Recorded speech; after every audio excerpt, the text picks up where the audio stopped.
Scan now. Meet Sovi, your new AI study buddy.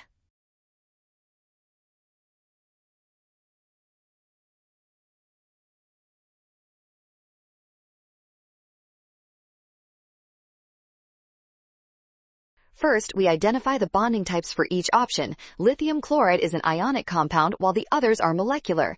This difference is the key to finding our correct answer today.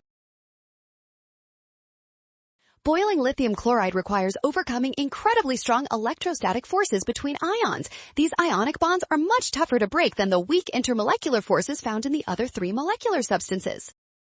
In contrast, molecular substances like chlorine gas only need to overcome weak dispersion forces. Since ionic bonds are the strongest here, lithium chloride has the highest boiling point.